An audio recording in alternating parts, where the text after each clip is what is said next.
Ay, ay, ay, ay.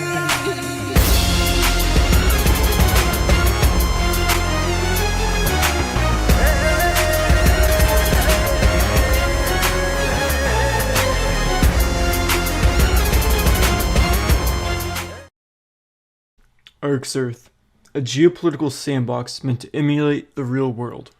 Players can create their own nations, run an economy, and wage war on each other.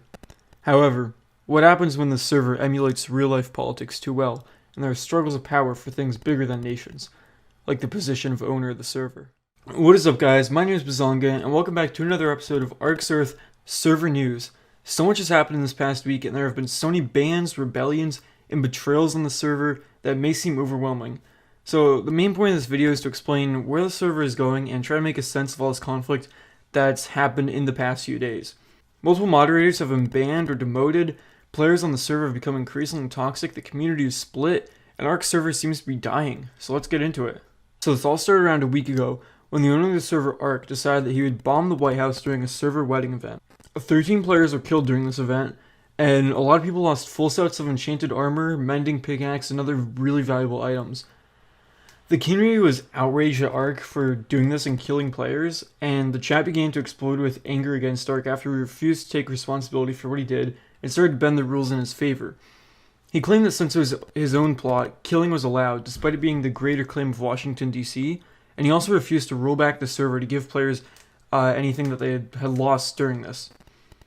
And so the thing a lot of people were upset about was the fact that if any other player or country did this, they'd be immediately banned, but since it was Ark, he bent the rules for himself and said it was his own property and it was completely allowed.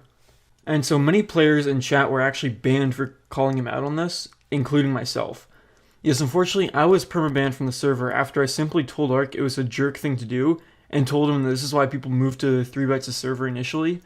And I actually even got banned from the Discord as soon as I tried joining, so I couldn't even appeal the ban, which is really dumb. But anyways, this small event that initially started off as a fun community gathering would actually be the turning point for many to go against Ark. It was the beginning of the end. So after this happened, a United Nations meeting was called by all of the active leaders of the server. In this meeting, they demand that Ark pay reparations to all those who were killed and claim responsibility for his actions, which he didn't, and he treated it as a joke. He also stated that no country would ever be allowed to go to war with the USA, since he was the only one who could authorize war, meaning that Ark was biased towards his own country and put his country first while punishing others.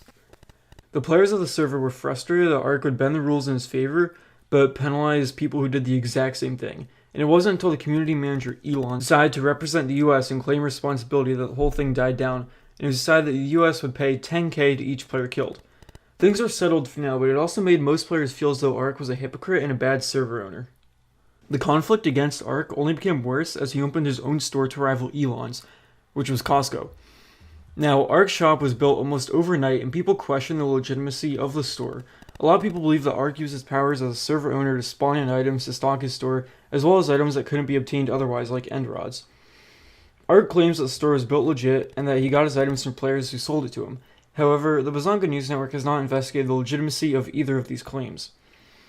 The creation of Costco angered many players and created a distrust between the community and Ark, and it was because of this that one of the first acts of terrorism on the server had been committed. A few days after Costco was finished, some players took it upon themselves to blow up the entire thing. TNT cannons and flying TNT droppers were used to obliterate Costco into a crater. This was the beginning of the rebellion against Ark, and when the AAA was formed. The AAA, or Anti-Ark Association, were a group of players who took it upon themselves to grief the server and go against Ark because they were fed up with his actions, and we would bend the rules and didn't allow wars or dramatic change on the server. This group also included moderators, who wanted to change the way that the server was run and didn't like the policies Ark put in place as server owner. Unfortunately, Ark found out about this secret group and banned almost 30 people, as well as demote his own admins from being a part of it.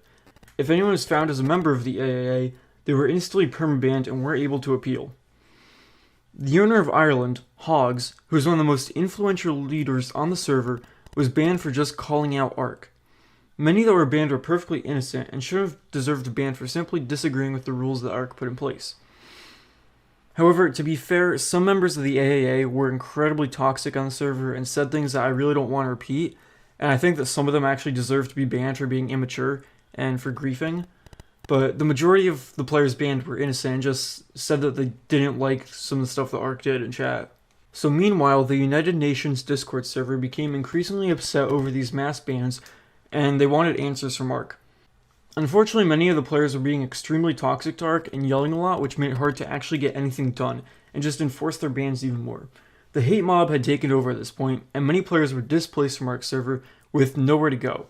It was at this point that the admins who were previously banned from being a part of the AAA decided to create their own server called ArksEarth, which just opened last night. And so most of the older players and those who were banned instantly migrated over to this new server. But before leaving the server, the remaining members of the AAA decided to make one last final statement.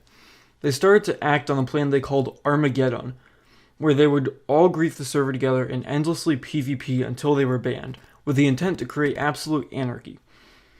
During this time, so many players were killed and cities became covered in lava, and so for example, New York was completely burned down, as well as Washington, D.C. Now, most of the damage is rolled back, but here are some screenshots from everything that happened. And that's where the story of Armageddon and ArksEarth leaves off, with the creation of a new server and the close end of Ark server. History is bound to repeat itself, and this is the exact same thing that happened when 3Bytes made his own server. Currently, there are only about 100 players on Ark server, when during peak hours there would be at least 300 online waiting in queue.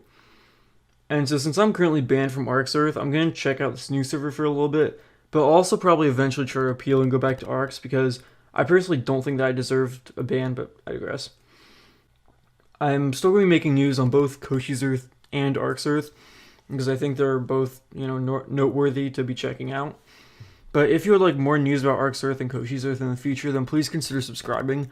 I'm a small channel, it helps me out a lot, and also please consider checking out some of my other videos. But I hope you all enjoyed, and I'll see you guys in the next one.